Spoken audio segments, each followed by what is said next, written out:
عليك انا تشرب مزيان والله شي عاصر ما عنديش فلوس وهاني الله يرحم لك الوالد فين هذا؟ انت تقرا ولا سي شي واحد حل شي واحد شي هاني ندوز الفلوس من بعدها شغل ديالك انا بغيت تشرب شغل ديالك بغيتي تشرب انا نعطيك صاحبي شنو بغيتي تجيب فلوس تجيبها مابقاش مجلس كيما هنا جي مرحبا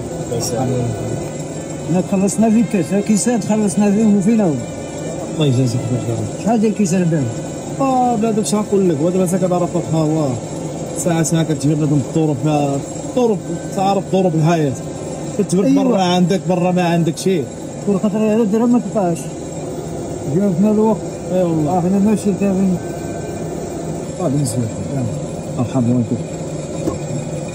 انت راجل طيب شي له انسان مزيان وجيت لعندك انا قلت لك اعطيني العصير شنو قلتي لي؟ قلت لك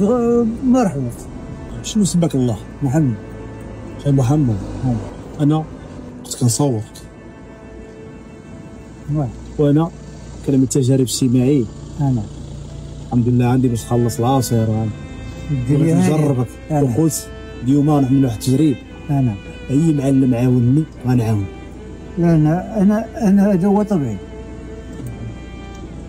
صحت الله يخليك الله جاك رزقك الله يرحم والديك الله يسهل عليك الله يجزيك بخير طلعتي رجوله المعلم والله العظيم طلعتي رجوله 12 خو انا قلت لطالب ما ندير خويا من النوب اللهم بارك وعشت مع الناس من هذا لهذا انا في عمري 62 سنه 63 التعريف ديالي تشوفو دابا تبارك الله عليك وما عمر ما تركب ليا في يدي